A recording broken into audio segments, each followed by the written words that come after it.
tenemos un broche de cierre, bueno, de lujo, tal como tuvimos en la última sesión. Esta vez nos acompaña nuevamente el profesor Antonio Faúndez, abogado, doctor en Derecho, dedicado a materia tributaria en su estudio de ITAX y también a materias de sustentabilidad, con quien también ahí tenemos el gusto de compartir esas materias.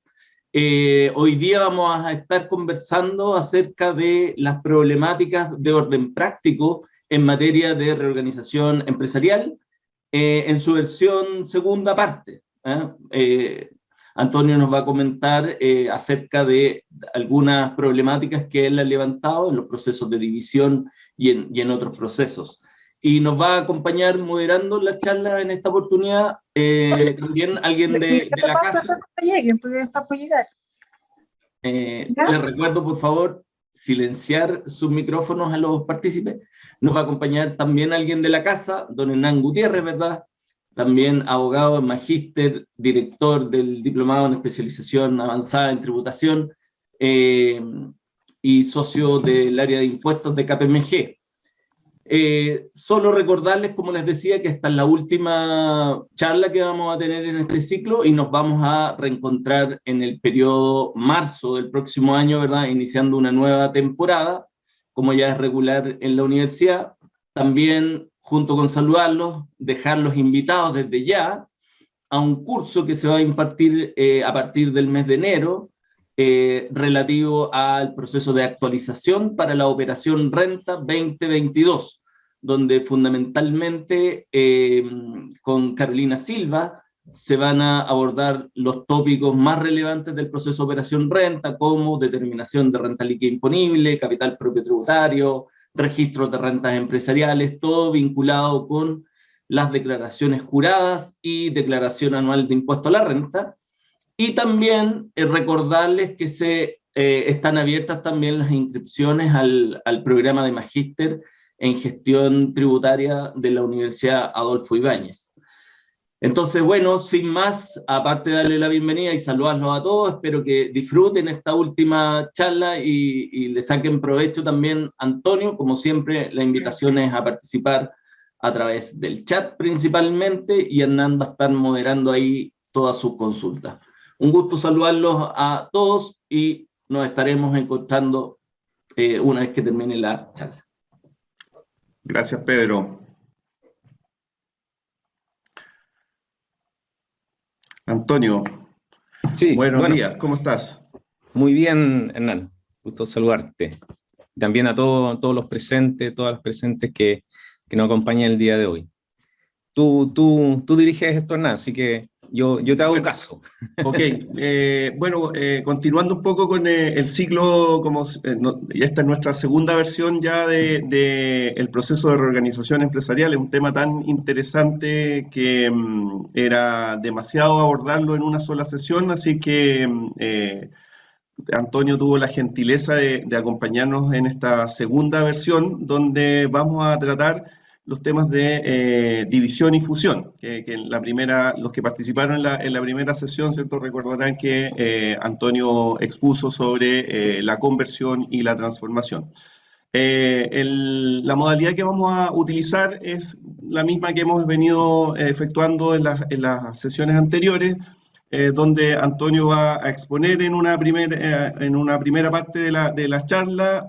Yo voy a ir haciéndome cargo de las preguntas que vayan efectuando ustedes a través del chat, y luego, una vez terminada la exposición de Antonio, hacemos un ciclo de evaluación de las preguntas, ¿cierto? E interactuamos ahí con Antonio respecto de las consultas que ustedes vayan efectuando.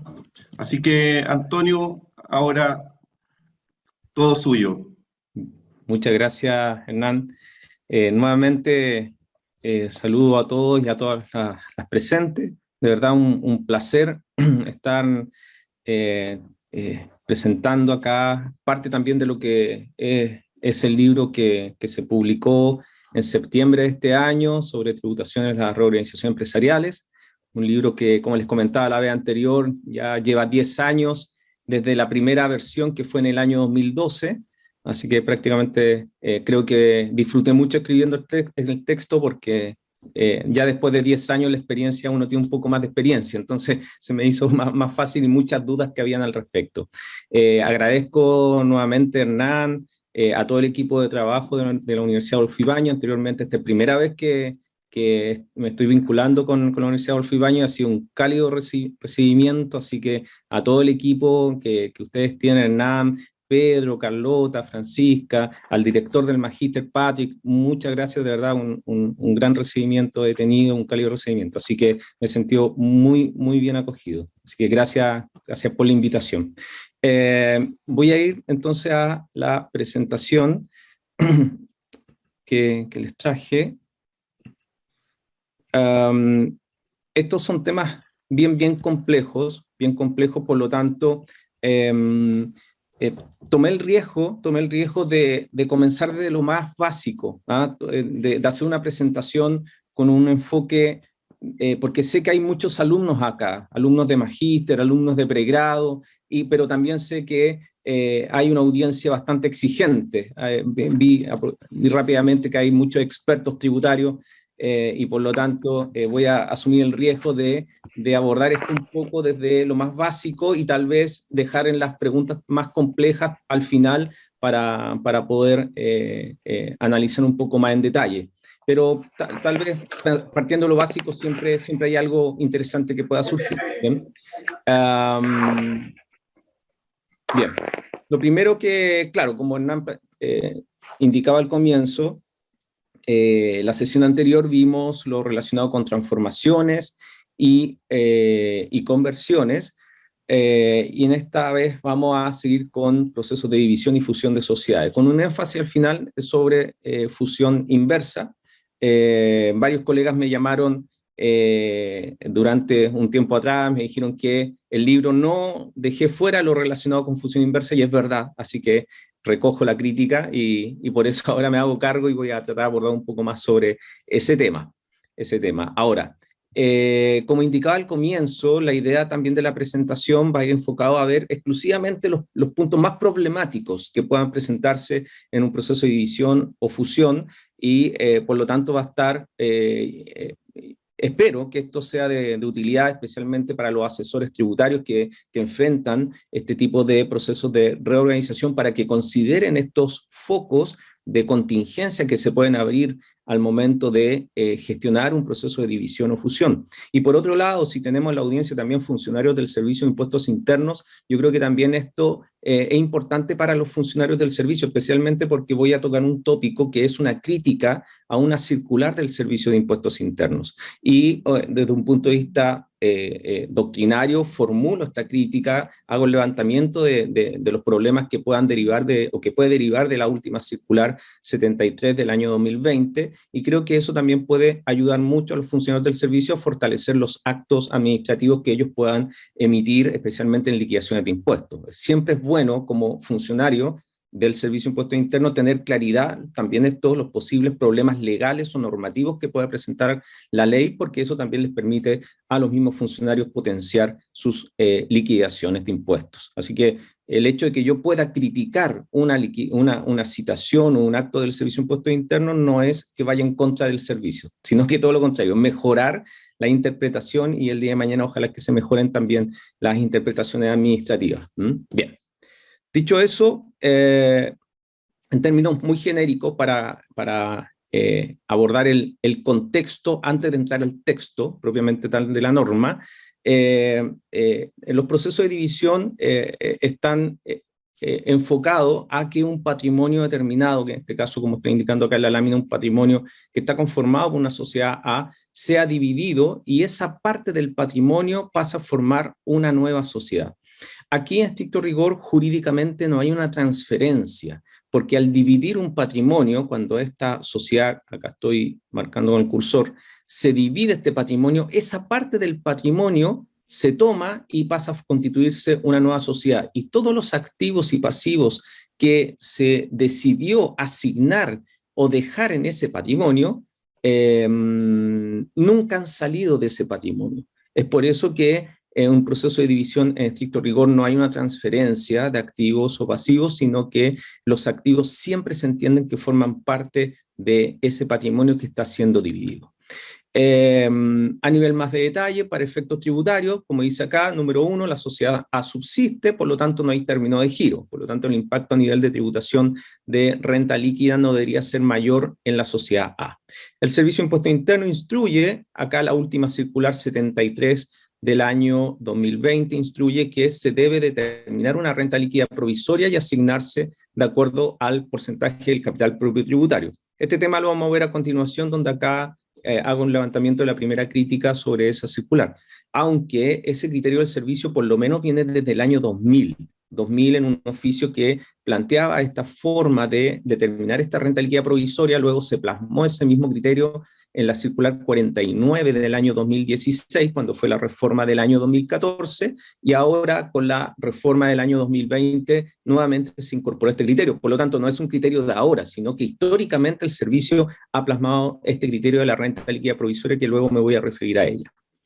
Y luego, posteriormente, el artículo 14C de la Ley de Impuesto a la Renta indica que el RAI, el REX y el SAC, respecto a aquellas empresas que llevan este tipo de registro, se asigna de acuerdo al porcentaje del capital propio tributario, o también esta vez la ley incluyó la posibilidad de asignar de acuerdo al patrimonio neto, siempre y cuando en este último caso sea autorizado por el Servicio de Impuestos Internos. El DEDAN, ojo acá, que siempre sigue al activo físico. Por lo tanto, no se puede dividir el DEDAN. Como ven en este cuadro acá abajo, se asigna de acuerdo al porcentaje del capital propio tributario que se está entregando a la nueva sociedad, se asigna de acuerdo el RAI, se asigna el REX y se asigna el SAC. Pero el DEDAN, si no se asigna, por ejemplo, ningún activo objeto de depreciación, en ese caso, ese activo que está sujeto a depreciación acelerada, va a quedar todo el DEDAN registrado en la empresa dividida. Para los efectos de determinar este porcentaje del capital propio tributario, la recomendación siempre es que primero se determine este porcentaje antes de división y luego se determina el porcentaje del capital propio tributario a la empresa que están haciendo para ver qué porcentaje de capital propio tributario se le está asignando a la nueva para los efectos de determinar ese porcentaje. Acá les comento que en este caso les traje un balance muy básico para aquellos que nunca han visto un proceso de división, puedan tener una idea cómo se lleva esto a nivel de balance. Y acá pueden surgir algunos problemas que es importante también comentarles. En este balance ustedes pueden ver de manera muy básica que tenemos una sociedad antes de división que cuenta con todos estos activos, total activos 968 millones, total pasivo 559 millones, y acá están las cuentas patrimoniales, capital pagado 159 millones, utilidad del ejercicio 224 y reserva de valorización 25 millones. Total patrimonio 408 millones. Aquellos colegas, tal vez colegas abogados que están recién formándose en temas de tributación, para calcular ese total del patrimonio es la fórmula activo menos pasivo, llego a esos 408 millones de pesos. Y ese es el patrimonio contable que tiene esta sociedad antes de división. ¿Bien? ¿Qué ocurrió acá? Que esta sociedad decidió asignar a la nueva en un proceso de división, si se dan cuenta acá, la cuenta banco asignó 50 millones y de la cuenta existencia asignó 50 millones de pesos. Por lo tanto, lo que está asignando en total de activo es 100 millones de pesos. Luego, decidió esta misma empresa asignar un préstamo. Si se dan cuenta, de 19 millones se lo entregó todo a la nueva sociedad y se quedó la sociedad dividida, se quedó con 0 préstamo y fue entregado a la continuadora, a la nueva sociedad que se constituye. Por lo tanto, como les dije anteriormente, acá la fórmula clásica, activo menos total pasivo, nos da el patrimonio. Esta fórmula, aquellos que por primera vez se están enfrentando a un balance de división, es clave y es muy importante porque determinando el total del patrimonio, yo puedo saber qué porcentaje del patrimonio me estoy llevando de esos 408 millones. Entonces, cuando aplico la regla de 3, en este caso los 81 millones sobre estos 408 millones equivalen a un 19,81%. Y por lo tanto la empresa se queda con 327 millones que equivalen a la diferencia de un 80,19%. Este es el porcentaje que es muy importante porque luego este 19,81% que ven ustedes acá abajo, al final de la lámina, es lo que se aplica en partes iguales a las cuentas patrimoniales. En algún momento recuerdo que alguien me decía, ¿este porcentaje se aplica a todas las cuentas de activos y a todas las cuentas pasivos? No, se aplica solamente a las cuentas patrimoniales para cuadrar este balance. Si ustedes suman este 19,81% de capital, de utilidad del ejercicio y de reserva de valorización, va a sumar un total de 81 millones y ahí cuadra este balance de división. Esto en términos muy básicos para entender cómo se hace un balance de división. Y la regla más importante de esto es que tiene que cuadrarnos este balance. Bien, por lo tanto, los 81 millones con relación a esos 408 millones equivalen a un 19,81%. Aquí hay un tema sumamente relevante que dice relación con este pasivo que estoy asignando, que son 19% que lo puse a propósito. Porque aquí la primera advertencia, aquellos que van a enfrentar un proceso de división, si van a asignar un pasivo que está vinculado en este caso con un préstamo, que luego, lo más probable, por ejemplo, yo les puedo decir, mira, con ese préstamo se adquirió, veamos qué cuenta tenemos acá, imaginémonos que, ya, existencia. Parte de ese préstamo nos sirvió para esta existencia de 241 millones, pero, o bien puede ser una propiedad, planta y equipo que no veo acá, pero si hay alguna cuenta en particular que tengo este préstamo y adquirí, por ejemplo, propiedad, planta y equipo, puede que quede un préstamo en esta nueva sociedad que no se vincule a un activo determinado, ¿ya? Un activo determinado, porque puede estar vinculado estos 19 millones de pesos a otras existencias distintas a estas que están asignadas acá, a estos 50 millones.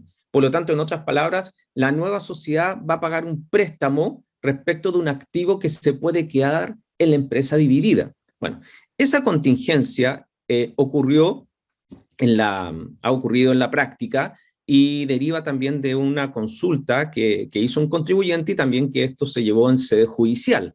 ¿Qué pasó en este caso?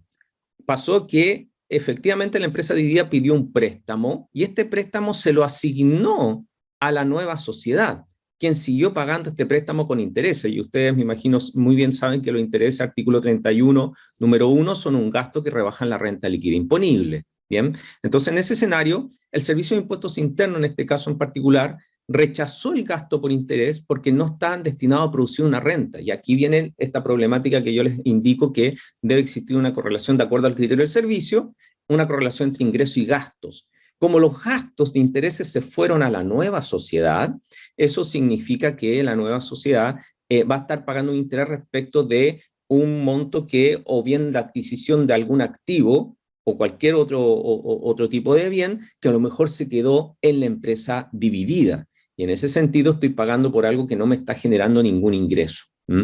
Entonces, en ese escenario, bueno, en este caso en particular, eso derivó en que se rechazó un PPUA. Estaba vinculado con ese aspecto. Pero lo importante acá es ver lo que dice el servicio primero. En este oficio 2514 del 2018 y también lo confirmó en el oficio 618 del 2015. Dice, es necesario verificar que no tan solo el crédito, sino que también los bienes adquiridos con él se radiquen en la sociedad pagadora de los intereses para que estos últimos sean, respecto de ella, aceptados como gasto. Si se dan cuenta, estamos hablando de pronunciamiento del 2015 y luego ratificado en el 2018. No es tan lejano. Por lo tanto, es un criterio, yo creo, más bien reciente, se podría considerar más bien reciente por parte del Servicio de Impuestos Internos. La situación es que encontramos una sentencia que va en contra de este criterio del servicio. Bien, esta sentencia es de agosto de la Corte Suprema, agosto del año 2016, quien no estuvo de acuerdo con este criterio del servicio y estableció que no era relevante la circunstancia de que estar directamente relacionado con un activo si se asigna esta cuenta préstamo por pago de intereses en la sociedad que nace producto de la división. Porque cuando nació esta cuenta, nació válida, nació con un efecto tributario ya declarado y por lo tanto esa fue la corriente que siguió la Corte Suprema. Lo importante de esto, como les digo, es que acá les dejo como antecedente para que lo consideren, que se pueden presentar este tipo de contingencia. Claro, lo recomendable, ustedes ya van a saber ahora que esto puede llevar a un problema práctico y por lo tanto la recomendación es que ojalá que siempre, por lo menos para no abrir una contingencia con el Servicio de Impuestos Internos, los préstamos se queden relacionados con los activos que se puedan adquirir con ese préstamo. ¿Bien? Eso como recomendación. No me voy a pronunciar respecto si en estos momentos quién tiene la razón. Sí, yo creo también una sola sentencia de la Corte Suprema se podía establecer que a lo mejor no es un precedente actualmente que esté zanjado. El problema yo creo que por más que exista una sentencia de la Corte Suprema, una sola sentencia no nos lleva necesariamente a sostener que esto ya está definido. Perfectamente otra sentencia de la misma Corte puede llevar un criterio distinto. Por lo tanto, cuando existen ya 3, 4, 5 sentencias en la misma línea, uno ya podría hablar de un precedente, ¿sí? Y tener mayor seguridad que el criterio del servicio se va a rechazar a nivel de jurisprudencia de los tribunales. Pero hasta el momento creo que el debate está vivo. El debate está vivo y por lo tanto, por el otro lado, los funcionarios del servicio tienen 2 oficios y están obligados a aplicar este criterio. Están obligados a aplicar este criterio por parte del servicio. ¿Bien? Otro problema que puede surgir, y acá siempre me preguntan, ¿qué pasa con aquella sociedad que tiene un patrimonio negativo, puede ser objeto de división? Acá les presento un balance que en mi opinión, más allá de la explicación jurídica, porque jurídicamente el servicio se ha planteado y ha indicado que no se puede dividir una sociedad que tiene un patrimonio negativo, ¿no? Porque no podría asignar nada. Pero contablemente este balance demuestra, en mi criterio, que no y estoy de acuerdo con la posición del Servicio de Impuestos Internos, no se puede dividir una empresa con patrimonio negativo, pero más aún contablemente porque no puedo cuadrar este balance y se crean pérdidas ficticias, como voy a explicar a continuación. Si se dan cuenta acá, esta sociedad dividida tiene total activo 768 millones, total pasivo 770 millones. Claro, tiene mayor pasivo que activo, por lo tanto, se presenta un total patrimonio negativo de 2.840.000. ¿Bien? ¿Qué ocurre en esta situación? Que si se sostiene, por ejemplo, que la nueva sociedad le voy a asignar solamente activo en 10 millones de pesos, uno podría pensar, pero a la nueva sociedad le estoy asignando un activo, por lo tanto, puede nacer con un activo positivo. El problema de esto es que cuando yo veo el total de patrimonio que voy a tener, porque no voy a asignar ningún pasivo, solo activo, y si se dan cuenta acá me va a dar un patrimonio positivo, luego tengo que hacer la fórmula para determinar qué porcentaje del capital propio voy a asignar. Y si yo determino los 10 millones respecto de esos menos 2.840.000, me da que estoy asignando menos 352,03%, lo que es incoherente. Es incoherente y por lo tanto, para poder cuadrar este balance, tengo que aplicar este menos 352,03% a cada una de las cuentas del patrimonio. Y mire el efecto que genera acá. Tengo que obligatoriamente, de 20 millones que tenía originalmente, aumentar este capital a 90 millones para cuadrarlo con estos menos 70 millones. Vean acá, la pérdida, para poder cuadrar este balance, tendría que, de estos menos 18 millones de pesos, aumentarlo ficticiamente a 82 millones de pesos. ¿Para qué? Para que me cuadre con estos 63 millones de pesos y poder finalmente cuadrar este balance. Por lo tanto, matemáticamente o contablemente resulta imposible cuadrar un balance y tengo que aumentar ficticiamente ciertas cuentas que están reflejadas acá a nivel patrimonial, lo cual resulta, en mi opinión, que no podría llevarse o concretarse un proceso de una empresa con un patrimonio negativo. Bien. Luego, en las preguntas podemos abordar más sobre este tema. Acá, si se dan cuenta, tenemos la situación de una empresa que tiene un patrimonio positivo y la pregunta es, ¿pueden hacer una sociedad con patrimonio negativo? En este caso, la empresa dividida, si se dan cuenta, tiene un patrimonio positivo. Total activo 968 millones, total pasivo 559 millones. Y el total del patrimonio 408 millones. ¿Qué ocurre acá? Se asignan 9 millones de pesos en activo y vean, se asignan 19 millones de pesos, es decir, más pasivos que activos. Y en este caso me da un patrimonio negativo de 10 millones de pesos. Jurídicamente se ha sostenido que no puede nacer una empresa con un patrimonio negativo porque debe tener un patrimonio obligatoriamente. Eso se ha sostenido jurídicamente y estoy de acuerdo con ese criterio. Comprobemos ahora esto contablemente. ¿Qué ocurre? Contablemente ocurre que, si se dan cuenta acá, que al reflejar un patrimonio negativo, esos 10 millones respecto de esos 408 millones me da que estoy asignando menos 2,45%. Y eso también nuevamente me lleva, si se dan cuenta acá, a aumentar el capital ficticiamente a 163 millones para cuadrar este balance. Vean acá, utilidad del ejercicio tengo de 224, tendría que aumentarla a 230 para poder cuadrar este balance. Entonces, creo que estos antecedentes pueden revelar y demostrar que contablemente no puedo concretar una división con una sociedad que nace con un patrimonio negativo. Bien. Había un caso real, recuerdo que un curso que me tocó hacer precisamente con Hernán, que está presente, y con Pedro en la DGC, nos tocó participar en un curso de capacitación y había un caso en la DGC que se me consultó sobre este tema. Y es más, ahí por primera vez analicé esta posibilidad sin haberlo preparado previamente y llegamos a la conclusión que era imposible que naciera una empresa con un patrimonio negativo. Por lo tanto, por lo menos lo que vimos en ese curso con el Servicio de Impuestos Internos, el criterio se validó. O sea, yo creo que va en esa línea por lo menos a nivel de fiscalización, para que tengan cuidado. Bien. Pasemos a este tema que es sumamente problemático. Insisto, vamos a ver las preguntas al final, ahí Hernán nos va a guiar.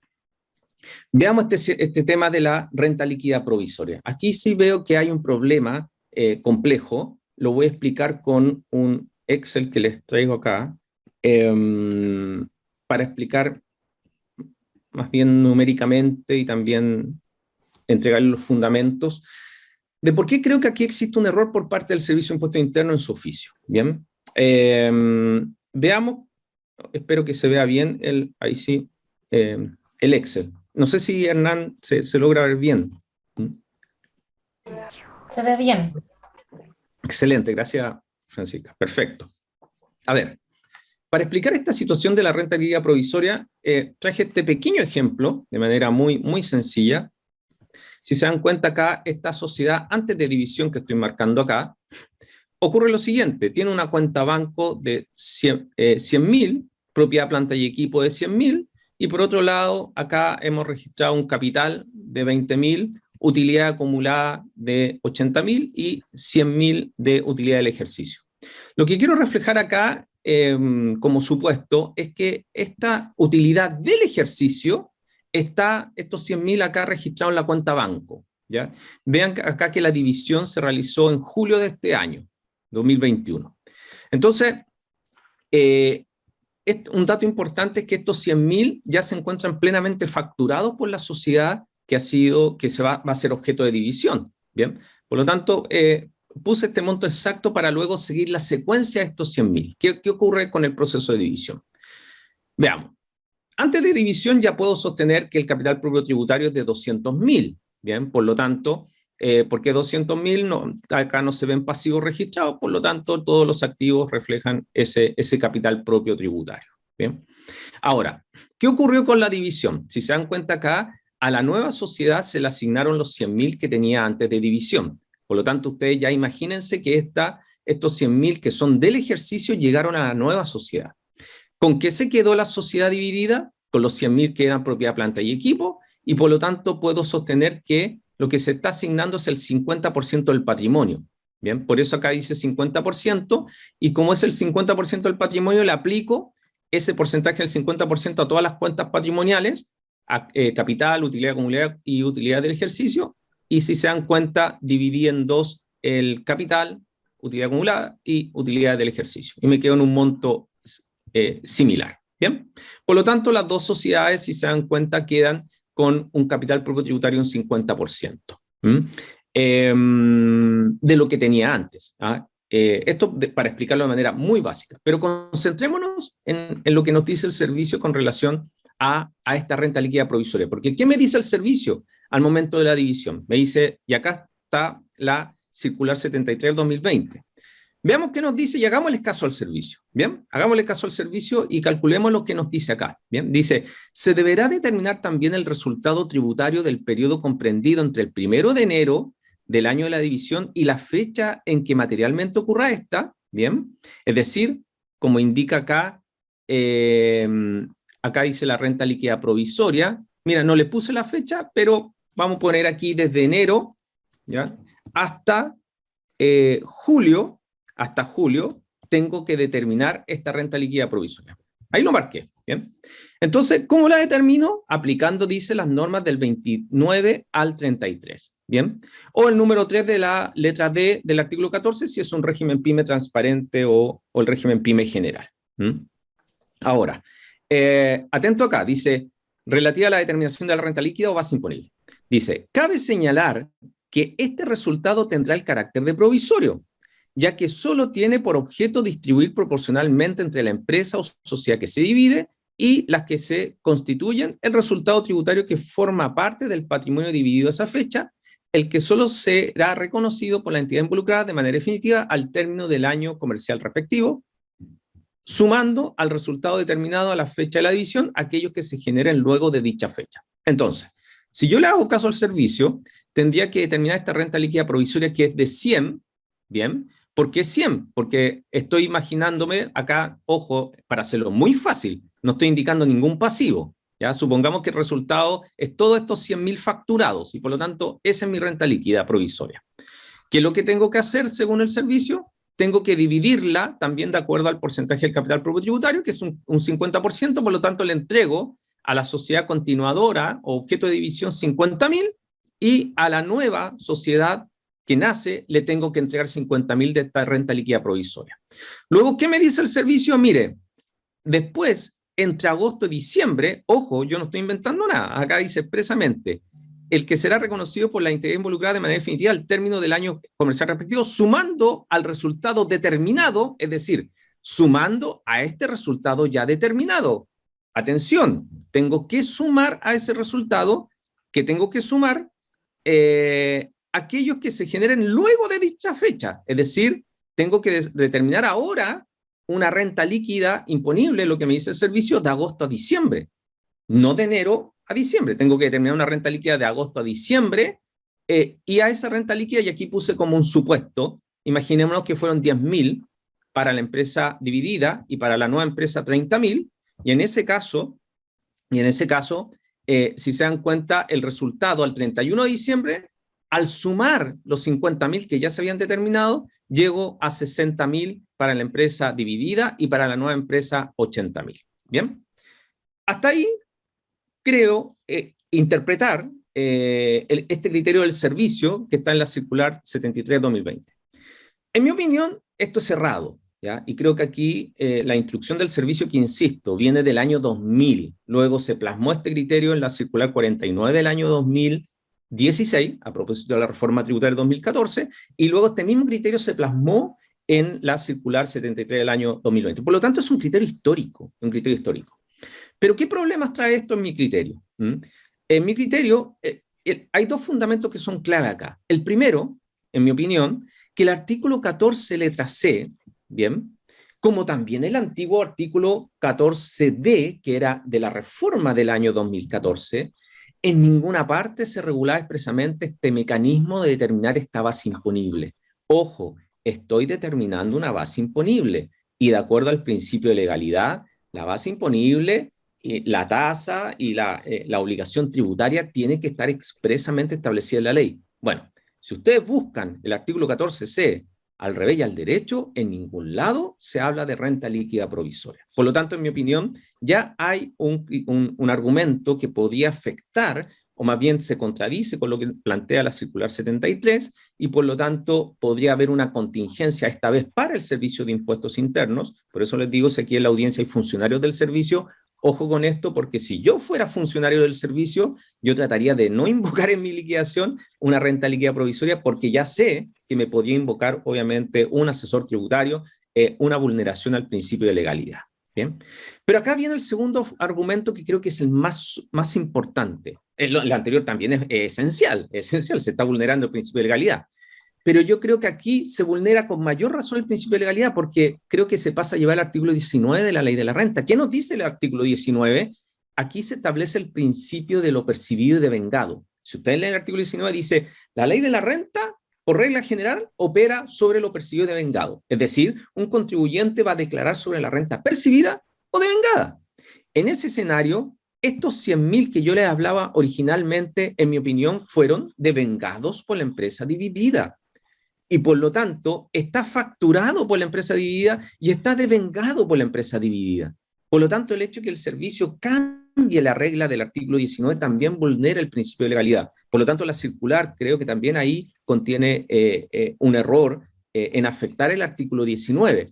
Por lo tanto, y por otro lado, ojo, no menor, observación A08 que entiendo que va a cambiar, atento con eso, si alguien en la audiencia sabe ya cuál es la nueva observación, que es la clásica observación de la diferencia entre el formulario 29 y el formulario y el total de ingresos declarado en el formulario 22, si no coincide ese total facturado con el total declarado dentro del formulario 22 como total de ingresos, que era el antiguo código 628, en ese caso automáticamente se genera observación A08. Insisto, creo que va a cambiar el número, la letra y el número de esta observación. Si alguien lo tiene, nos podría indicar en el chat. Pero frente a eso, ¿por qué se genera un problema?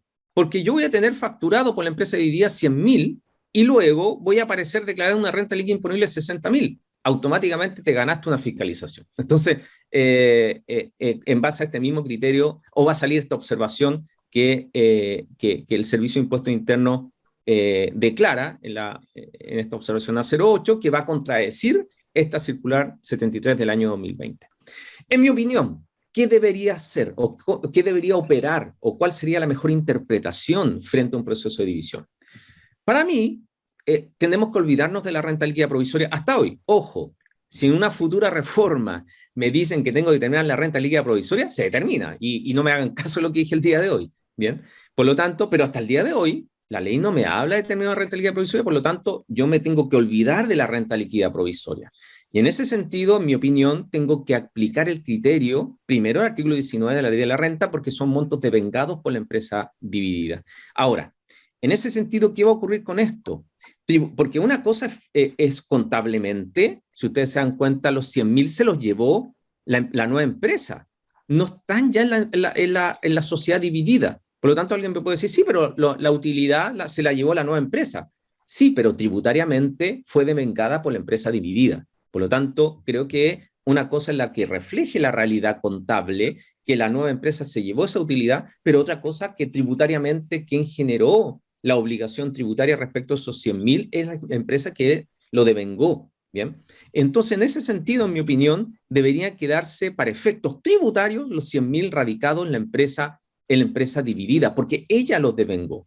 Y por lo tanto, en mi opinión, acá debería quedar la empresa dividida, reflejar estos 100.000 facturados y esta empresa que va a tener como un resultado, porque partamos del resultado, este resultado va a ser de 50.000 como aparece acá reflejado, va a tener un resultado de 50.000, le voy a agregar dentro de este resultado lo que se llevó la otra empresa, por lo tanto, le agrego los otros 50.000 para llegar a este resultado total de 100.000, que era lo originalmente devengado, y por otro lado, si seguimos el mismo supuesto que después de agosto a diciembre generó 10.000, le agrego los 10.000, y por lo tanto, mi renta líquida imponible para efectos tributarios va a ser la cantidad de la empresa dividida de 100.000. Y por otro lado, esta empresa que va a reflejar un resultado de contablemente se va a reflejar ahí, aunque acá, claro, la utilidad del ejercicio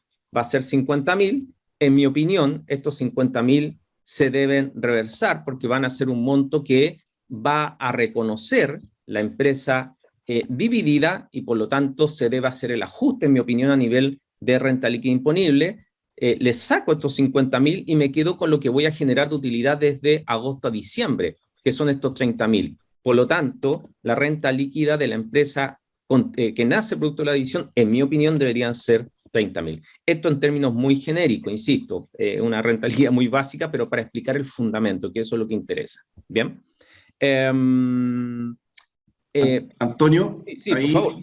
quería, Dale. mira, más allá de la crítica que la comparto respecto del criterio que ha venido aplicando el servicio, como bien tú dices, desde el año 2000, es un criterio muy antiguo. En el fondo, para encontrarle una lógica también a ese criterio, pero no es antojadizo el criterio aplicado por el servicio.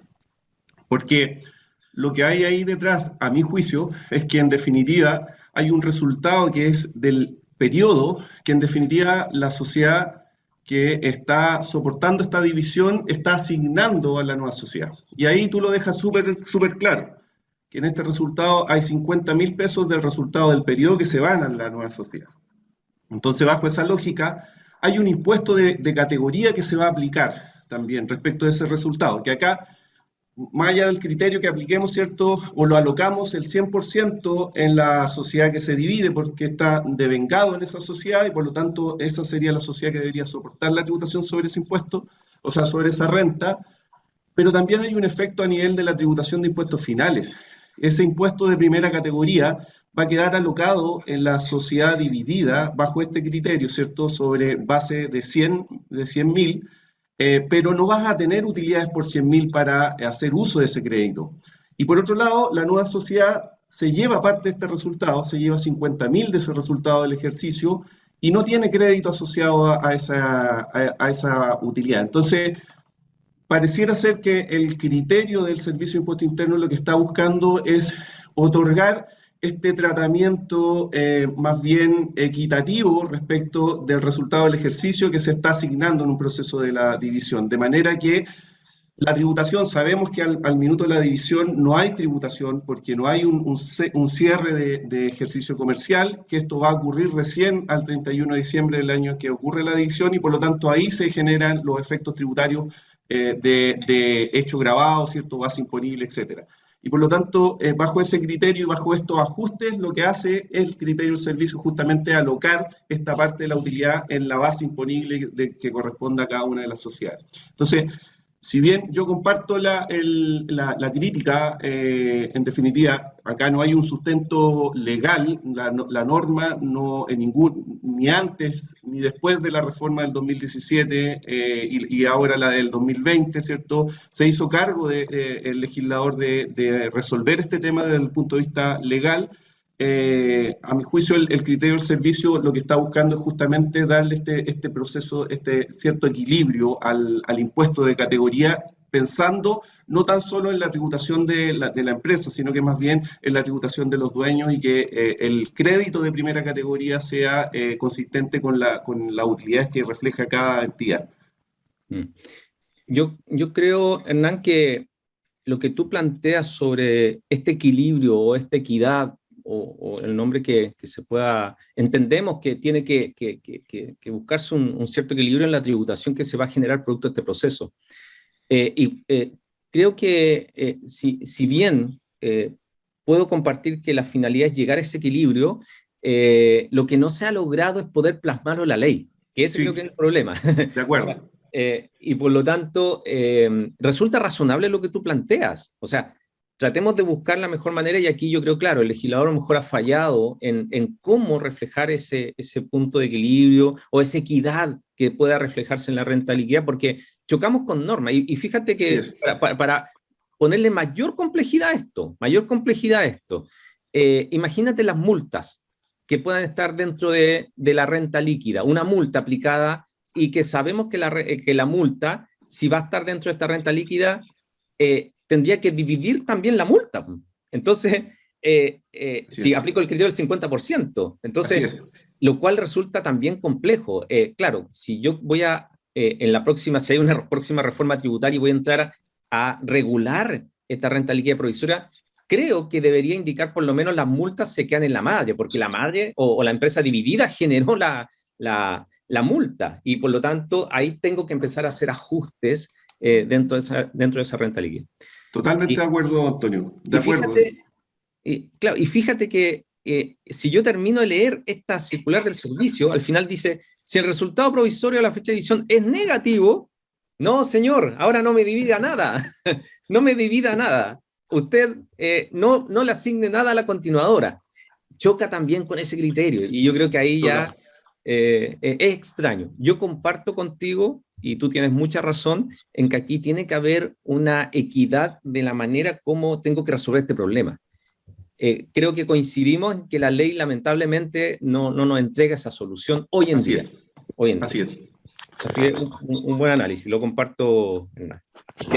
Antonio, solo una última interrupción. Mira, Vale. ¿te parece que una vez terminando la exposición de divisiones, hay varias preguntas que han ido cayendo en el chat a propósito de la división? Entonces hacemos, antes de partir con la fusión, hacemos una pausa, ¿cierto? Y para comentar las preguntas que han ido planteando. ¿Te parece? Excelente, totalmente de acuerdo. Tú dime si te... Creo que queda una lámina de perfecto. división, me parece. Solamente para confirmar. Sí, esta es la última. Perfecto. Solamente para terminar esta idea de la división, acá un pequeño problema también que puede derivar, que la ley tampoco se hizo cargo. Algo dijimos a propósito de la conversión en la charla anterior. ¿La nueva sociedad pueden hacer un régimen distinto a la sociedad que se divide? Esa es la pregunta. Fíjate que en la reforma del año 2014, el antiguo artículo 14D, que regulaba los procesos de reorganización empresarial, regulaba esta situación. Indicaba expresamente la continuadora tiene que seguir el mismo régimen tributario de la empresa dividida. Acá nos encontramos que la ley no se hizo cargo de eso, no lo dijo. Por lo tanto, la pregunta creo que es válida. ¿Puede la nueva empresa nacer en un régimen distinto? Como la ley no lo dice, en mi opinión, yo creo que se podría nacer en un régimen distinto. El problema que se genera de esto, claro, inmediatamente hay una contingencia y la recomendación es no hacerlo. O sea, la sugerencia es tratar de que mantenga el mismo régimen, o si no se va a encontrar con este problema. ¿Cuál es? El problema es que si, por ejemplo, se opta por un 14D, número 3, dice debe llevar registros de renta empresariales cuando tenga renta exenta o ingreso no renta o rentas con tributación cumplida, pero cuando no lleve registro salvo SAC, se considera retirada la utilidad automáticamente y se obliga a llevar registros de renta empresariales, cosa que no está regulado en la ley. A ver, acá yo creo que en los casos en que no está obligado a llevar registros de renta empresariales, por ejemplo, como un 14 transparente, 14D número 8, yo creo que en este escenario lamentablemente la utilidad, en mi opinión, debería entenderse retirada y tributar con el global complementario, porque va a entrar un régimen que es muy distinto al 14A. Yo por lo menos creo que es el efecto negativo que podría derivar de esto. Pero más allá de eso también, la pregunta es, bueno, ¿y puedo utilizar, por ejemplo, el artículo 14D número 6, que es el traslado de régimen 14A al régimen PROPYME, que es la normativa que regula del traslado de régimen? Yo creo que no puedo aplicar esa normativa, porque esa normativa es muy clara en decir, es para que una empresa, la empresa A, que se quiere trasladar o traspasar a otro régimen, se le aplica ese artículo 14 de número 6. Acá no estamos en presencia del traslado de un régimen, acá estamos en presencia de una división donde nace una nueva empresa y esa empresa tiene que optar. ¿Bien? Hola. Parece que alguien no... Ricardo, tu micrófono. Ya. Lo silencié. Ya, perfecto. Entonces, y por otro lado, claro, puedo aplicar el artículo 14, número 5, cuando habla de optar por un nuevo régimen tributario. Yo creo que a lo mejor acá podría estar la solución, pero aún así se me plantea el problema frente a un régimen transparente de que al no llevar registro, yo creo que la consecuencia tributaria que puede derivar de eso en que la utilidad que tiene registrada especialmente en el RAI o en los registros de renta empresarial en la 14A tendrían que entenderse retirados, ¿no? Veo por lo menos ese efecto. Hernán, veamos si quieren las preguntas. Perfecto. Vamos, dame un segundo, Antonio. Ya mira, la primera pregunta que nos llegó es de Claudia Macaya y dice, ¿qué pasa con los diferenciales que se puedan producir entre valores tributarios y financieros al hacer la división? ¿Dónde se dejan estos diferenciales? Entiendo que esto va un poco a la determinación de los porcentajes cuando se están distribuyendo activos y pasivos, ¿cierto? En términos de patrimonio. Sí, a ver, acá pueden derivar varias situaciones complejas dentro del proceso de división y yo no sé si estos diferenciales, claro, que se puedan generar a valores tributarios y financieros, pueden derivar yo no sé si esto lo puede reflejar a nivel de razonabilidad del capital propio tributario, pero toda diferencia, si es positiva, que va a aumentar los activos, yo creo que esto va a impactar aumentando o disminuyendo el capital propio tributario. Por lo menos lo veo de esa manera. Yo lo que diría ahí a Claudia es que en definitiva, a ver, hay que partir de la base que la regla general de asignación de activos y pasivos es el capital propio tributario, ¿ya? Ese es como punto de partida de la norma. La norma dice, para efectos de una división debemos considerar el porcentaje de capital propio tributario de los activos y pasivos que se están asignando a la nueva sociedad. Y en base a eso, el porcentaje lo que busca, ¿cierto? Y tú bien lo señalabas, Antonio, es la asignación del patrimonio, de los componentes patrimoniales, llámese capital, resultados acumulados y resultados del ejercicio. Ese es el objeto que tiene la determinación de ese porcentaje. Por otro lado, esto creo yo que también hay que complementarlo con la norma del artículo 64 del Código Tributario, ¿cierto? Que también te exige que para efectos de inhibir la facultad de tasación del Servicio de Impuesto Interno, se deben controlar los valores tributarios en la sociedad dividida, ¿ya? Por lo tanto, hay un traspaso de activos y pasivos que tienen distinta valorización, ya sea financiera o tributaria. La financiera, ¿cierto?, para efectos del cumplimiento de las normas de IFRS, y la tributaria en función de las reglas del artículo 41 de la ley. Por lo tanto, ese control se debe llevar en la dividida. Ahora, distinto es que la norma permita, ¿cierto?, como alternativa de asignación de las cuentas patrimoniales, el uso de un porcentaje financiero, del patrimonio financiero. Entonces, ahí, en definitiva, no es que se generen diferenciales desde el punto de vista tributario y financiero de los valores de activo y pasivo.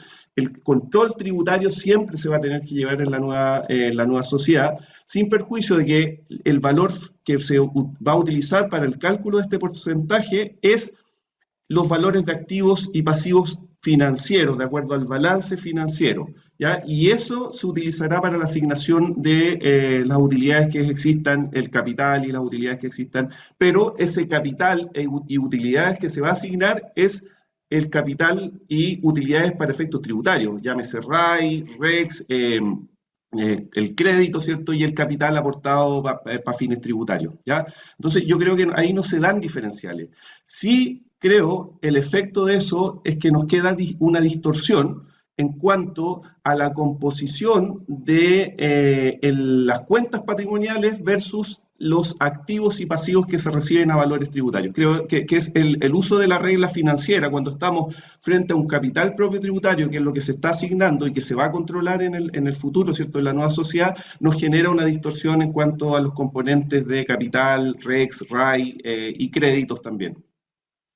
Sí, ahí yo solamente estoy súper de acuerdo con lo que tú planteas, Hernán, y agregar también lo que puede derivar como problema, y atento con eso, es a nivel también de impuesto diferido, ¿ya? Porque si se van a asignar propiedad, planta y equipo, que es objeto de depreciación, y si está vinculado con ese DEDAN, si hay depreciación normal y acelerada, que puede impactar en DEDAN, también, ojo, que puede impactar a nivel de impuesto diferido, y ahí muy atento con eso, porque me ha tocado ver en algunos casos en que siguen con los efectos a nivel de impuesto diferido radicado en la sociedad dividida, y creo que ahí el control también tienen que tener cuidado en eso, de poder considerar ese impacto a nivel de impuesto diferido, especialmente si están asignando propiedad, planta y equipo que está relacionado con el DEDAN.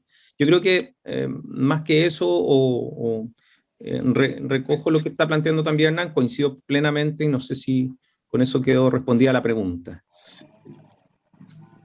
Bueno, ahí nos comentará Claudia si le aclaramos un poco la duda.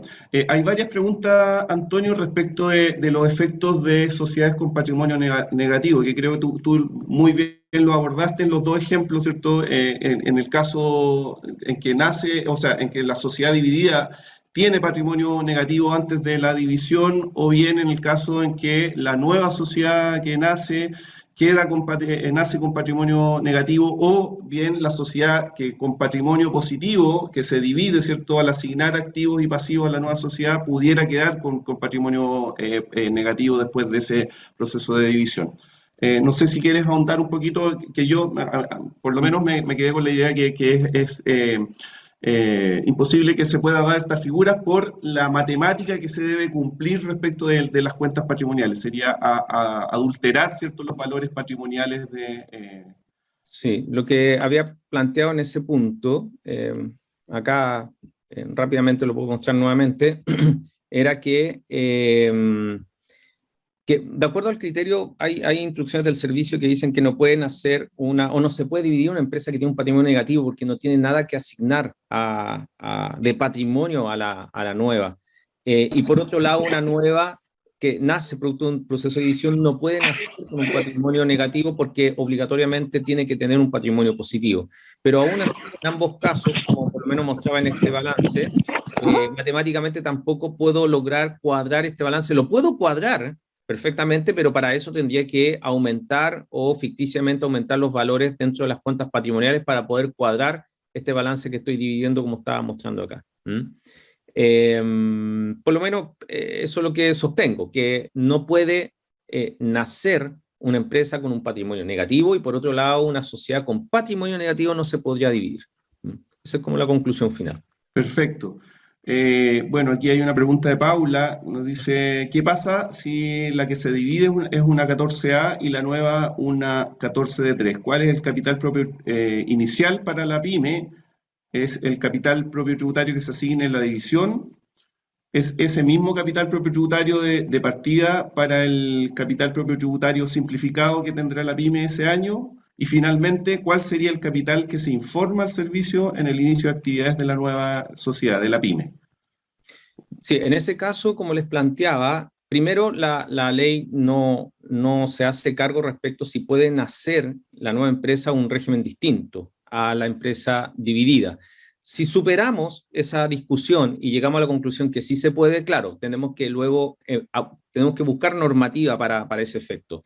Yo creo que esta empresa va a recibir un capital propio tributario, que es el efecto que va a generar producto de la división, y por lo tanto al recibir ese capital propio tributario lo voy a someter a la misma normativa de determinación de ese capital propio tributario de acuerdo a las normas del 14D3. Por lo tanto, coincido con lo que se plantea en la consulta, debería hacerse de esa manera, y lo que sí, atento, porque podían derivar, lo más importante es llevar ese control, porque si un régimen ProPyme general que lleva registro, lo importante es que el control a nivel de registro se haga.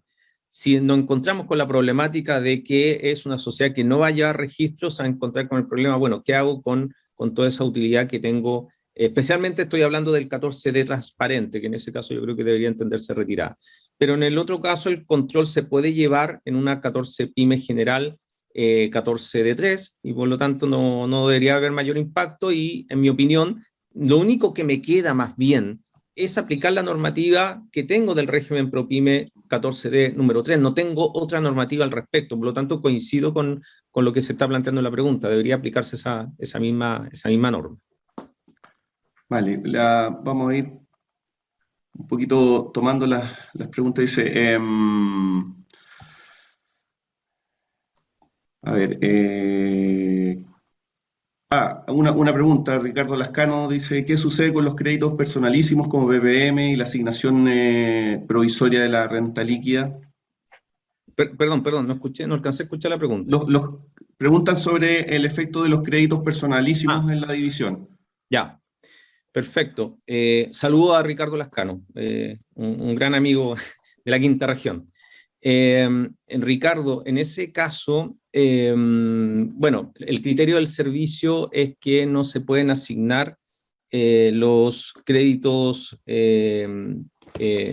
personalísimos. Bueno, el comprobante se manda a la Felipe Herrera. Hay silencio. Y en el caso también de los PPM, bueno, acá, a ver, estoy pensando en la teoría de los derechos personalísimos a nivel de crédito claro, de crédito fiscal. Efectivamente, no se pueden asignar ni los PPM ni los créditos fiscales, está confirmado por el servicio, pero también acá aprovecho de indicar, Ricardo, que imagínense la situación de un crédito fiscal que se generó producto de una propiedad que se adquirió, propiedad, planta y equipo, y que luego esa misma propiedad se va a la nueva sociedad que nace. Por lo tanto, uno podría pensar, oye, tienes un crédito, de acuerdo al criterio del servicio, tienes que dejar el crédito fiscal en la empresa que se divide, pero te vas a enfrentar a la situación que luego, si por ejemplo tú puedas invocar el artículo 27 bis si quieres pedir restitución o devolución de ese crédito, el servicio te va a decir, acredíteme que es dueño de la propiedad que adquirió. Puede que en ese escenario tú no tengas antecedentes para poder acreditar que no tienes la propiedad, que no eres dueño de la propiedad, porque se lo llevó la empresa que nació producto de la división. Sin embargo, bajo ese mismo criterio, en mi opinión, ese crédito se puede pedir devolución porque nació perfecto, nació bajo la normativa tributaria y por lo tanto creo que no debería haber problema, y más aún si bajo el mismo criterio del servicio de los derechos personalísimos que debe quedarse en la empresa dividida, perfectamente se podía pedir devolución. Y los PPM, la misma situación, los PPM se deberían quedar radicados a nivel de la empresa que lo ha soportado, eso por lo menos de acuerdo al criterio del Servicio de Impuestos Internos. Y la asignación provisoria de la renta líquida, no sé si eso ya pareciera que ya lo expliqué con el ejemplo. Ya, perfecto. ¿Te parece, Antonio, que continuemos con la fusión? A ver si alcanzamos a abordar las preguntas que quedaron planteadas de división. Hay mucho interés en este tema, así que les voy a pedir ahí paciencia también y disculpas si es que no alcanzamos a abordar todas las consultas. Bien, sí, porque nos queda poco tiempo y en el caso de la fusión, bueno, en el caso de la fusión rápidamente, la fusión es propia, recuerden que acá puede ser una fusión por creación, nace una nueva sociedad, y lo importante acá, recuerden que los accionistas, tanto de A como de B, pasan a ser los nuevos accionistas de la sociedad C. Y lo mismo en la situación de una fusión por incorporación, en este ejemplo, desaparece B, que es absorbida por la sociedad A, y los accionistas de B, 3 y 4, pasan a ser los nuevos accionistas de la sociedad A. Acá lo que quise analizar a propósito de una fusión, porque más allá de que los efectos a nivel contable se generan la sumatoria, o más bien se consolidan todos los resultados de ambas empresas en un solo balance, más allá de que pues, se puedan realizar ajustes o a nivel contable por posibles cuentas que estén relacionadas o vinculen a ambas empresas. Lo importante acá es esto que se denomina la relación de canje. Yo creo que aquí hay efectos que a veces no se consideran y creo que podrían derivar en ciertas consecuencias. La relación de canje implica que estos accionistas, por ejemplo, 3 y 4 que se están incorporando a la sociedad A, que antes eran de B, se les tienen que emitir nuevas acciones a estos sujetos. La pregunta es, ¿cuántas acciones se les deben emitir? Y aquí hay un criterio, bueno, acá está la fórmula, les dejo la fórmula para poder determinarlo. La recomendación siempre a nivel de literatura indica que se debe considerar a valor patrimonial tanto la empresa absorbente como la absorbida, y ahí se determina un total patrimonio al sumar ambas empresas, y luego de eso se determina acá la fórmula de relación de canje, que se las dejo también acá. Esto va a estar grabado y seguramente se va a subir en las redes sociales, por lo tanto ahí lo van a poder consultar nuevamente, ¿ya? Por lo tanto, de acuerdo a esa misma fórmula, aquí se ve que se deben emitir nuevas acciones a los nuevos accionistas, y ojo, los accionistas que ya estaban en la sociedad, porque si yo veo, regreso hacia atrás, ¿cuántas acciones tenía la empresa absorbente? 299 acciones, y por lo tanto es a la absorbida o los accionistas de la absorbida quienes deben emitirse nuevas acciones. Los absorbentes, si aplico la fórmula, mantienen las 299 acciones, y a los nuevos accionistas que se incorporan se le van a emitir 128 millones de acciones más que deben recibir. ¿Bien? Ahí les dejo la fórmula para poder calcularlo. Lo importante de esto es lo siguiente. ¿Puede tasar el Servicio de Impuestos Internos el valor que se están asignando en esta relación de canje? Porque voy a tener que considerar los dos valores patrimoniales de las dos empresas.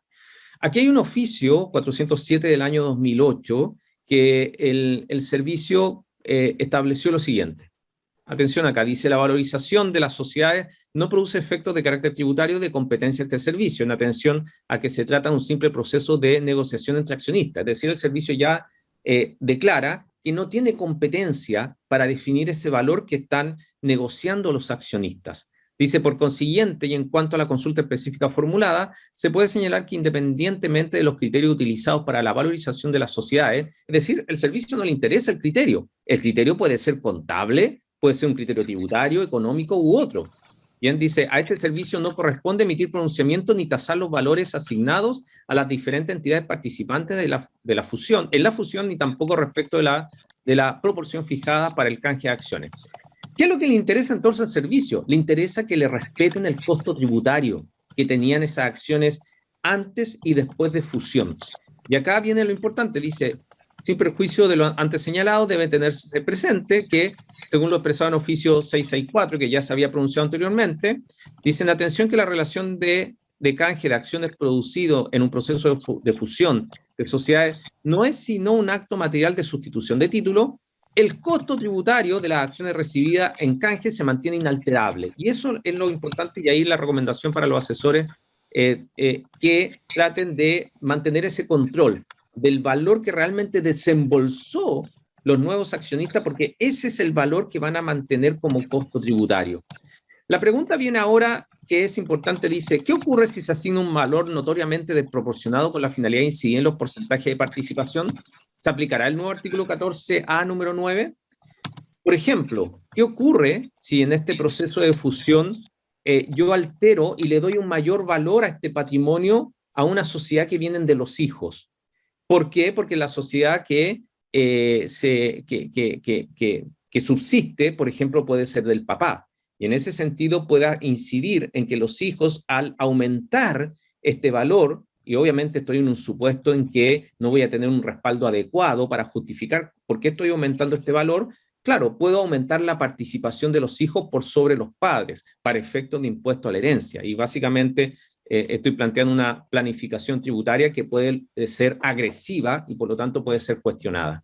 En ese escenario, ¿podría aplicar el artículo 14, letra A, número 9? Esto, si viene una situación que se puede discutir, yo creo que en principio podría tener cabida el artículo 14A número 9, que se refiere a los retiros de proporcionados producto de esta operación de una fusión.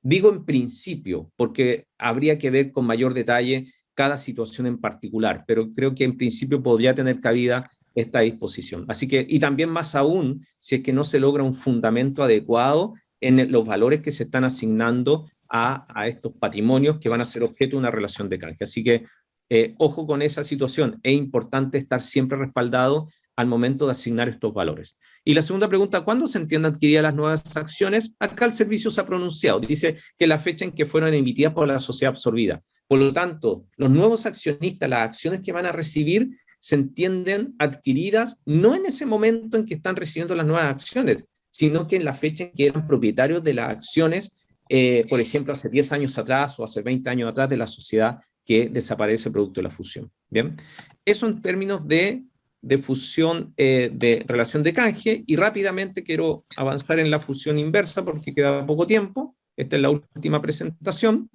La fusión inversa, hay un oficio reciente del 2755 de octubre del mes pasado, que vino a pronunciarse sobre este tema de la fusión inversa. ¿Bien? Yo creo que el criterio es razonable, lo que planteó el servicio, pero hay algunas pequeñas dudas. ¿Qué ocurre acá? Traje este balance con la finalidad de explicarlo de la manera más sencilla posible, qué efecto genera una fusión inversa. Si se dan cuenta, la situación que ocurre acá es que estamos en el supuesto de una sociedad extranjera que desaparece y va a ser absorbida por esta sociedad SPA. Ojo, en el oficio del servicio se plantean con 2 accionistas, ¿ya? Pero yo lo hice más fácil para entender el ejemplo y puse uno solo, ¿ya? Por lo tanto, estoy en el supuesto en que la sociedad extranjera era la única accionista de esta sociedad SPA en Chile. Si se dan cuenta acá, accionista, acciones A, bueno, de esta sociedad extranjera, 160 millones, y acá dice inversión SPA A, 160 millones. Por lo tanto, si yo hago el análisis contable, en este caso, puedo concluir que se recibió este capital por esta sociedad que se constituyó en Chile y luego estos 160 millones se invirtieron en fondos mutuos. Esa es la situación real que se puede presentar en esta empresa. Recuerden que esta empresa va a tener registro de renta empresariales RAI, de DAN, REX y SAC. ¿Bien? Sobre este punto no se pronuncia el oficio, por eso también quise agregar otros factores a considerar. La sociedad extranjera no tiene registro de renta empresariales porque está en otro país. En el ejemplo habla de Islas Caimán. Bien, pero supongamos da lo mismo el país en que esté, pero allá no existe RAI de DAN ni REX en el país donde va a estar. Ahora, en ese supuesto, ¿qué ocurre cuando se fusiona? Lo que va a ocurrir es que subsiste la sociedad que está acá en Chile y va a recibir sus propias acciones. Veamos el ejemplo, lo que ocurre acá una vez que hago la fusión.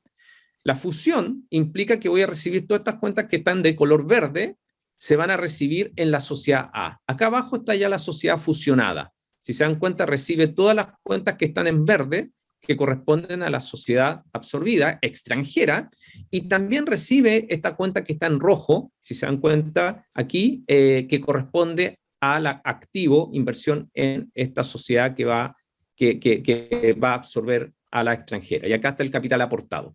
Acá hay un punto importante a considerar. Ojo, cuando existe una participación o un aporte, es importante considerar que esta sociedad que se está constituyendo con este aporte, la sociedad es un contrato, jurídicamente hablando. Entonces, cuando la sociedad es un contrato, en todo contrato hay derechos y obligaciones. Por lo tanto, es por esa razón que esta sociedad extranjera hace el aporte y lo registra como un activo porque tiene un activo. Es el sujeto acreedor respecto de este sujeto a quien le está entregando este capital. Y al ponerse en esa situación, claro, uno podría decir este es un sujeto pasivo respecto a ese capital que le debe. ¿Qué derecho tiene esta sociedad extranjera? A recibir utilidades. Ese es el derecho que tiene. Por lo tanto, por eso les digo que una sociedad es un contrato, donde existen también derechos y obligaciones acreedores y deudores. Siguiendo esa lógica, tengo que concluir que cuando se genera la fusión, se reúne en un solo sujeto la calidad de acreedor, claro, con esta cuenta donde está la deuda que reconoce la sociedad que está acá en Chile. Y por esa razón, en estricto rigor, esta sociedad debería hacer el ajuste correspondiente de estas cuentas y desaparecer la cuenta de inversión de 160 millones y la cuenta capital de 160 millones tiene que desaparecer.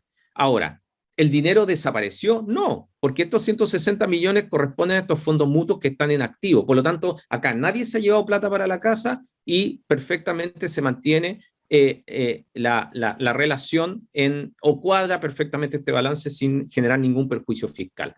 Lo importante acá, el servicio dice, se puede concretar la fusión porque la ley no limita una fusión en el extranjero. El servicio ya lo confirmó. ¿Es válida esta fusión inversa? Sí, independiente si es fusión inversa u otro tipo de fusión, el servicio ha reconocido que se pueden fusionar empresas que están en Chile y en el extranjero. Se mantiene el mismo costo tributario de los accionistas. Eso es importante también, el servicio lo ha considerado a propósito de la relación de canje, que les hablaba anteriormente. Eso no cambia. Por lo tanto, la operación opera la relación de canje con todas las reglas también indicadas anteriormente. ¿Qué pasa con la utilidad acumulada de la sociedad extranjera? Antes de explicar eso, acá solamente comentarles que en la sociedad anónima abierta hay una regla especial, que se puede mantener perfectamente vigente esta inversión o estas acciones de su propia emisión que ha adquirido por un plazo de 1 año y que tiene esta empresa para poder vender estas acciones y pueden ingresar nuevos accionistas, además del accionista 1 y el accionista 2. Por lo tanto, les dejo o les hago presente esa regla especial de la ley de sociedad anónima, que no se va a disminuir de pleno derecho este patrimonio porque perfectamente puede esperar el plazo de 1 año antes de poder hacer este ajuste contable y poder vender estas acciones. ¿Bien? Pero es una regla muy especial a nivel de ley de sociedad anónima. ¿Qué pasa con la utilidad acumulada en el extranjero? Bueno, acá está la pregunta, que esto no se hace cargo el oficio. En mi opinión, como esta empresa no tiene registro de renta empresarial, y aquí vean, tiene una utilidad acumulada de 180 millones de pesos. Esta utilidad acumulada la recibe la nueva empresa. La pregunta es, ¿debería tributar con impuesto de primera categoría estos 180 millones? Mi respuesta es no. No tributa con impuesto de primera categoría porque es una utilidad que viene del extranjero y no la generó esta empresa. Por lo tanto, en mi opinión, no genera un gravamen o tributación en primera categoría. Recibe esta utilidad acumulada. Lo que sí va a ocurrir en esta situación, que esta utilidad acumulada de 180 millones se va a incorporar al RAI vía capital propio tributario. Por lo tanto, va a quedar alojada estos 180 millones en el RAI, pero va a ser una utilidad sin crédito. Sin crédito. Por lo tanto, el día de mañana, si se retira a efectos de global complementario, se pueden perfectamente retirar estos 180 millones, pero lamentablemente no va a tener ningún crédito de primera categoría asociado. Ya, salvo que se retire primero y existe un crédito SAC previo para poder retirar, o sea, respetando las reglas de imputación. Pero en estricto rigor, si fuera solamente esa utilidad, por ejemplo, no podría, no tendría derecho a crédito porque es un monto que no ha pagado primera categoría. Eso me parece que es la última presentación, y Hernán, sí. Perfecto. Muchas gracias y veamos Perfecto, Antonio. Hay algunas preguntas.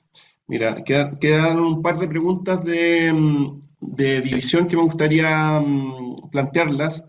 Carlos Pizarro dice, ¿qué sucede si en una división se asignan activos fijos, bienes raíces a la nueva sociedad? ¿A qué valor se deben informar estos en el conservador de bienes raíces? Ya, buena pregunta. A nivel tributario, ya Hernán lo planteaba, artículo 64 y debe mantenerse los valores tributarios sin modificación, porque si no puede ser objeto de tasación. A nivel jurídico, porque esto va a tener un valor, en mi opinión, y lo he hecho en la práctica, le ha asignado el mismo valor que está registrado en el balance, porque el antiguo formulario 2890 se modificó. Hubo un periodo, por lo menos en el año, me acuerdo, 2016, 2017, que hizo una división. Los notarios tenían el problema porque el formulario 2890 tenía que ingresarse, no daba la opción de poner división, porque era un formulario de compraventa. Entonces, los notarios tenían ese problema, hicieron una consulta al servicio y internamente les dijeron, indiquen ahí en observaciones que corresponde una división. Y donde dice precio, en la práctica, por lo menos a mí me ha tocado, indicaba el mismo valor que está registrado contablemente. Bien, y por lo tanto iba con ese valor para los efectos de registro. Más allá de eso, no sé si... Vale, ya. Ok. Paula nos pregunta también respecto de si pueden existir dos porcentajes de asignación en la división, un porcentaje contable financiero para repartir las cuentas de balance financieras y otro porcentaje tributario en función de los datos tributarios. Por ejemplo, para asignar el registro de rentas empresariales. Ya. A ver, yo creo que la ley te dice o tiene que ser porcentaje capital propio tributario o tienes que optar por el porcentaje del patrimonio neto, ¿ya? Yo creo que no puede ser una mezcla, en mi opinión. Eso es lo primero. Ahora, si optas, uno podría preguntarse, ¿cuándo puedo optar a nivel de patrimonio neto? Creo que una posible recomendación podría ser en los casos en que tenga intangibles, porque los intangibles que uno quiera valorizar al momento de la división, que tengan a lo mejor un valor mayor y que quiera hacerse a lo mejor una retasación, un reavalúo de esos intangibles que estén contabilizados, claro, ahí podría ser a lo mejor una opción de poder hacer o pedirle al servicio, porque hay que pedir la autorización de servicio que sea a nivel de porcentaje del patrimonio neto, justificado en el sentido que realmente es una empresa que vale mucho más de lo que está contablemente registrado porque tiene intangibles que tienen valores superiores. Y por lo tanto, para los efectos de reflejar de manera más fiel esos montos que están a nivel de registro de renta empresarial, especialmente en el RAI, tal vez sea una buena opción de pedir que se haga la asignación de los registros en base al patrimonio neto, por ejemplo. Ok. Bueno, ahora nos pasamos a lo que es fusiones. Eduardo Otero nos pregunta sobre fusión inversa, en que la filial absorbe la matriz y en consecuencia el capital social disminuye, pero no así el patrimonio. ¿Es ello posible en la práctica? Agrega además, en el caso de la fusión inversa, ¿cómo se distribuyen las acciones respecto de las sociedades absorbidas? A ver, la primera pregunta, efectivamente no hay ninguna variación del patrimonio, ¿ya? Y por lo tanto el ajuste contable que se debe hacer de la cuenta inversión que tenía la filial, se ajusta con la cuenta aporte capital que tenía la matriz, y por lo tanto eso no debería generar ninguna variación del patrimonio, porque, como explicaba en el ejemplo, que ahí les va a quedar disponible, esos dineros, esos 160 millones que les hablaba, que estoy ajustando, van a estar en la cuenta activo como fondo mutuo. ¿Ah? No sé si se acuerdan del caso práctico. La segunda pregunta no me quedó muy clara, Hernán. ¿A qué se refería? Ahí me perdí un poco.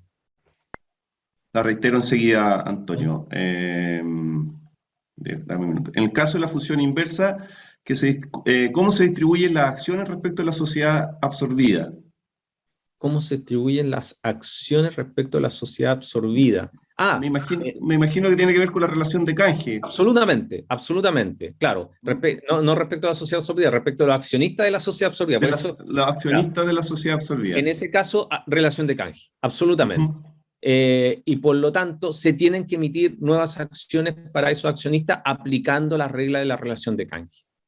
Como van a ser en el ejemplo, lo único accionista va a dar el 100% de esas acciones, en el ejemplo que recién acabo de dar. Perfecto, perfecto. En el oficio del servicio hay dos accionistas, por lo tanto ahí se refleja de mejor manera, pero aplica relación de canje, no hay duda. Buenísimo. Cristian Ulloa dice, las fusiones inversas sabemos que son atípicas y poco comunes, pero que se dan como tipos de reorganización. ¿Cuáles son los principales motivos que podemos encontrar por los cuales se realizan este tipo de reorganizaciones, y cuáles son los ajustes relevantes que debemos considerar en este tipo de reorganización? Los motivos, yo creo que a ver, independiente, la fusión inversa sabemos que es atípica, pero todo proceso de fusión tiene que tener obviamente una justificación dentro de un modelo de negocio. Me estoy fusionando porque necesito mayor capital, porque sabes que no te ha ido bien a ti dentro, o porque tú tienes un potencial en determinadas marcas, y por lo tanto, si tu marca se viene a mi empresa que tenga un mayor capital, podemos potenciar en este caso, de un punto de vista del negocio, entre ambas empresas, en fin. Pero tiene que haber un modelo de negocio que sostenga eso. Es más, los asesores tributarios están obligados a pedir esa justificación y dejarla reflejada en las memorias si son grandes empresas, o bien si son pequeñas empresas. Lo importante es que esto quede materializado, ojalá en la escritura pública. Les recomiendo eso para que esté el motivo de la fusión plasmado. Y por otro lado, se me fue de nuevo la segunda pregunta. Una era el motivo y la otra era los motivos y cuáles serían los ajustes relevantes a considerar. Ya. Claro, el ajuste más importante, producto de que se va a reunir en un solo sujeto el activo, inversión versus el capital, se va a tener que ajustar esa cuenta, eliminarla, ¿bien? Pero no hay ningún perjuicio fiscal, porque el activo que refleja ese patrimonio aportado tiene que estar radicado en las cuentas de activos, como explicaba en el ejemplo. Y aquí, Hernán, se me vino un tema no menor, aprovecho de decirlo rápidamente. Ojo, si la absorbida es una chilena y la subsistente es una extranjera, como la ley chilena habla del artículo 14C, en la cual los registros de renta empresariales los recibe la continuadora, pero como en el extranjero no existe registro RAI de DAN, REX ni SAC, en ese sentido eso no está regulado en el artículo 14C. Y como no está regulado, en mi opinión, el efecto tributario es que toda la utilidad que está registrada en el registro de renta empresariales de la empresa chilena que va a desaparecer, en mi opinión, se entiende retirado. Así que... Ya. Perfecto. Andrés Galás nos pregunta en la relación de canje, si se puede considerar el capital en vez del patrimonio. La literatura recomienda que sea el patrimonio, porque eso es lo que realmente refleja el valor de la empresa. Más allá, incluso, no es el valor contable, es el valor financiero que tenga esa empresa, el valor económico que tenga esa empresa. Eso es lo recomendable y lo que sugiere la literatura. No valor capital, porque imagínate que el capital sea de 1 millón de pesos de una empresa y esa empresa vale realmente 1.000 millones de pesos. Entonces, no sería lógico y no se refleja en la realidad el valor que tiene esa empresa.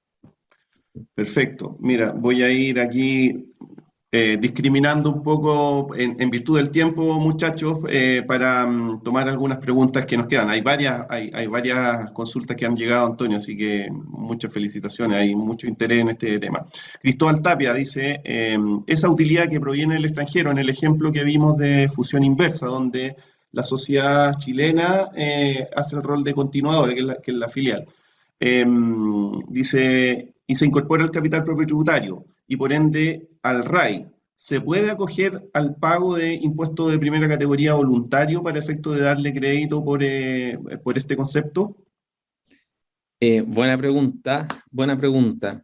Me pilló la pregunta. Está muy buena la pregunta. Yo creo que, te voy a dar mi opinión, Antonio, yo creo que sí, porque en definitiva, y siguiendo un poco la lógica que tú nos comentaste, que esta es una utilidad que incrementa el patrimonio de la sociedad absorbente, pero que no es una utilidad que se afecta con primera categoría, porque no cumple los requisitos, ¿cierto?, de devengo o de percepción propiamente tal, de acuerdo al concepto de renta líquida. Y por lo tanto entra como una utilidad sin crédito, ¿ya? Entonces, el requisito que exige la norma para efectos de aplicar el impuesto de categoría en carácter de voluntario es que al término del ejercicio, los repartos de utilidades que se hagan a los socios accionistas o propietarios de la sociedad no hayan tenido derecho a crédito. Entonces, cumpliéndose ese requisito, independiente del origen de la utilidad, a mi juicio podría aplicarse el impuesto de categoría en carácter voluntario. Sí, estoy completamente de acuerdo, Hernán, así que coincido con esa respuesta. Ya, otra consulta más, y aquí está, dice Julio Duque, ¿la utilidad recibida del extranjero puede tener crédito por impuesto pagado en el exterior?